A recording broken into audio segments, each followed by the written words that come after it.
नावाच्या दैत्याच्या जळत्या चितेत त्याच्याच पत्नीने महिषीने उडी मारली आणि त्यातून प्रकट झाले महिषासुर आणि रक्तबीज. रक्तबीज हुशार, बलवान आणि शक्तिशाली होता.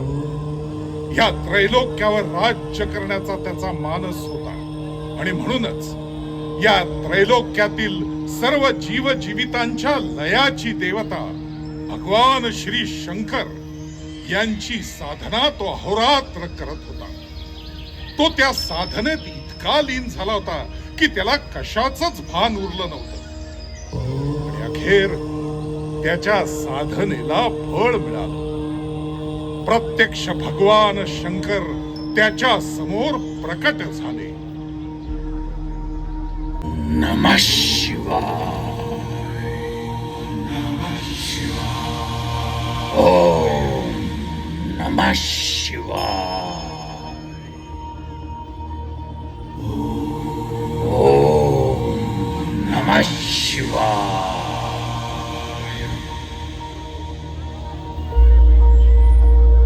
रक्तबीज, माझं चिंतन थांबव आता. काय हवंय तुला? का केलीस इतकी कठोर तपश्चर्या? हे भोलेनाथ, शक्ती, ताकद, साहस, वीरता सगळं आहे माझ्याकडे, पण मला त्रिलोकावर राज्य करायचं आहे.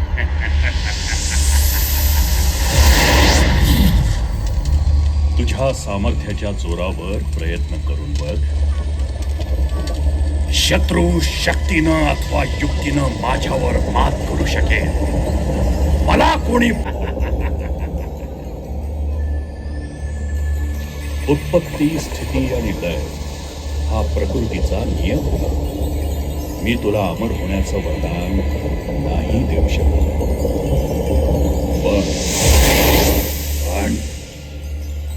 पण काय प्रभो? तुझ्या उत्पत्तीला थांबवता येणार नाही असा वर मी तुला देतो.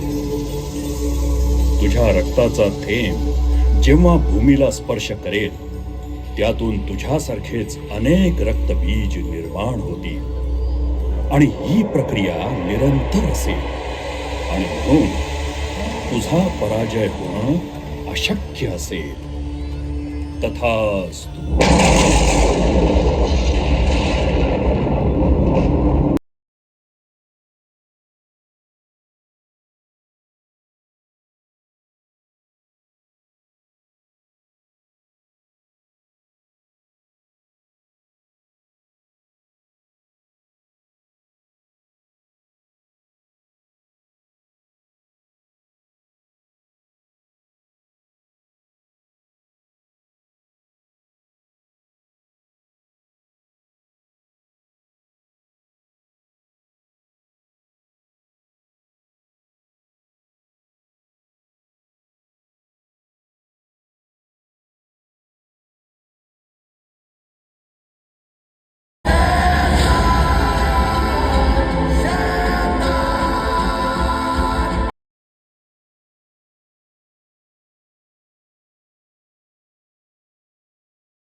अमर होण्याचं नाही, पण अमरत्वासारखं वरदान मिळाल्यामुळे रक्तबीज मातला.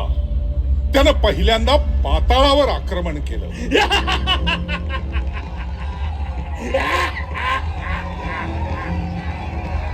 पाताळ लोकातील महिषी राजाला मारून तो स्वतः महिषीचा राजा झाला.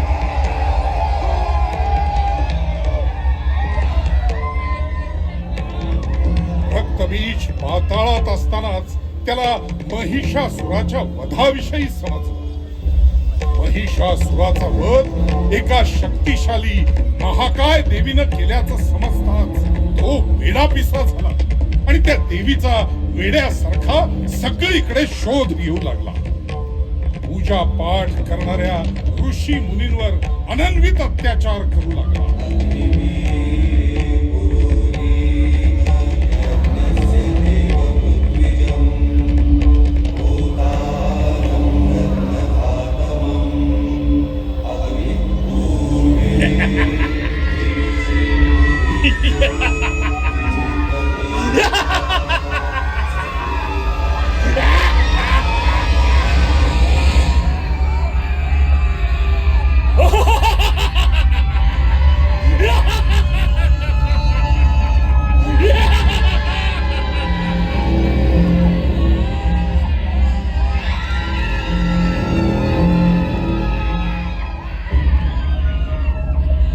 एकीकडे रक्तबी ब्रह्मदेवाच्या तपस्येत लीन होते.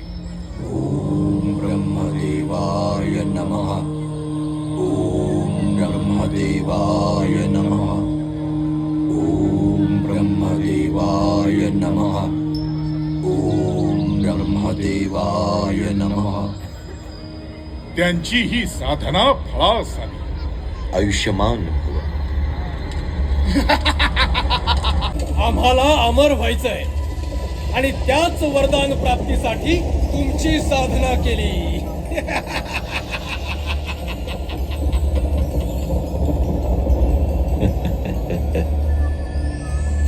शुंभ निशुंभ यांचा स्त्री लंपट स्वभाव ब्रह्मदेवांना ज्ञात होता आणि म्हणून त्यांनी वरदान दिलं. केवळ एक आदिशक्ती तुमचा वध करू शकेल.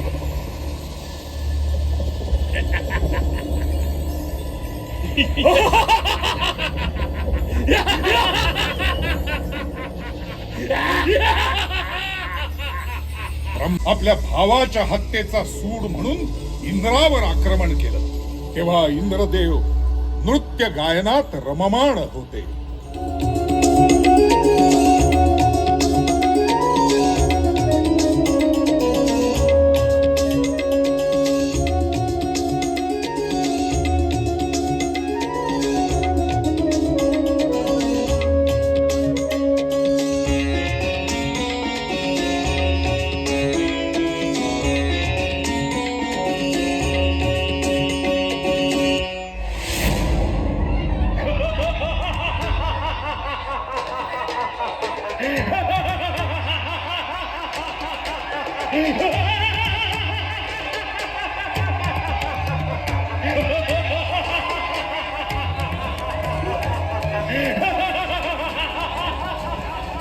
इंद्रासोबत झालेल्या घोर युद्धात शुंभ निशुंभ यांचा पाडाव होत असताना रक्तबीज त्यांच्या मदतीला आलं. रक्तबीजाची वीरता बघून त्याचं सेनापतिपद त्यांनी स्वीकारलं. सोबतच स्वर्गातून अंतर्धान पावलेल्या सर्व देवांचा माग काढण्यासाठी आपल्या अत्यंत विश्वासू अशा 2 चंड मुंड राक्षसांना त्यांच्या शोधासाठी पाठवलं.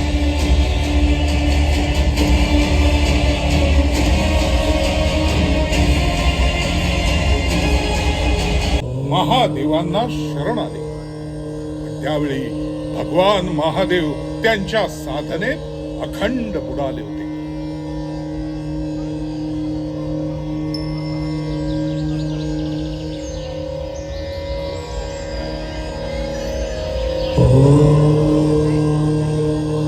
समस्त देवांचं गाऱ्हाणं त्यांच्यापर्यंत पोहोचतच नव्हतं. पण त्यांचा आवाज पार्वती मातेनं ऐकला आणि माता पार्वती त्यांच्या समोर प्रकट झाली.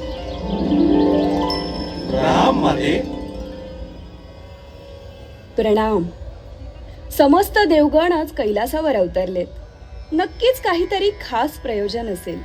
माते, आम्ही अनभिज्ञ असताना समस्त दैत्यांनी स्वर्गावर आक्रमण केले आणि त्यांच्यासोबत महादेवांचं वरदान लाभलेला रक्तबीज आहे. या संकटातून केवळ देवाधिदेव महादेवच आम्हास तारू शकतात. देवाच्या घोर तपश्चर्येत बाधा आणि विघ्न आणण्याचं धैर्य माझ्या अंगी नाही. पण देवराज, युद्धभूमी सोडून पळणे हा पुरुषार्थ नाही. आपण युद्ध सुरू ठेवावं. काहीतरी मार्ग नक्की निघेल.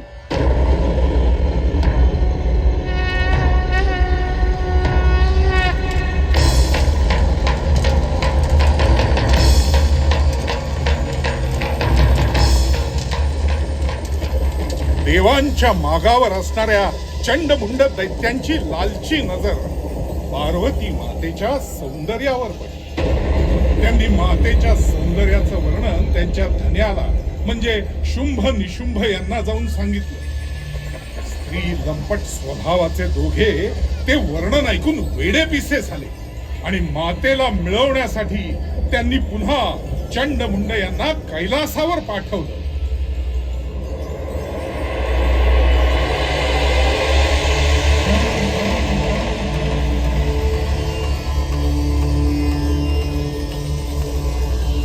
हे अतिसुंदर रूपवान ललने, आम्ही तुलाच आमच्या सोबत स्वर्गात यायची विनंती करायला आलोय. हे सुंदरी, आमच्या सोबत चल. आमचे स्वामी शुंभ निशुंभ यांना खुश कर. ते तुला स्वर्गाची राणी करतील. आणि तसही इथे या भणंग गोसाव्या सोबत राहण्यात काय हाशील. तुमच्या वाणीला आवर घाला, अन्यथा अन्यथा काय सुंदरी?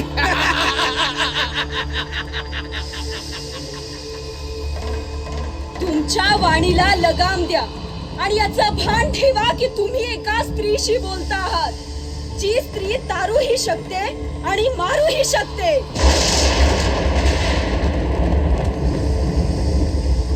पार्वती मातेला त्यांनी हा प्रस्ताव दिला आणि सोबत अश्ली असभ्य भाषेत मातेसोबत बोलू लागले. मातेचा क्रोध अनावर झाला. उग्र रूप धारण करून तिने चंडमुंडांचा वध केला. त्या रूपाचं नाव झालं चामुंडा. पण पार्वती मातेचा झालेला अपमान दुर्गा मातेला सहन झाला नाही आणि भगवान महादेवांच्या हलाहलाचा अंश पार्वती मातेत विसावला आणि प्रकट झाली महाकाली. महाकाली.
मातेनं धारण केलेल्या या रौद्र रूपानं अवघी वसुंधरा भयभीत झाली.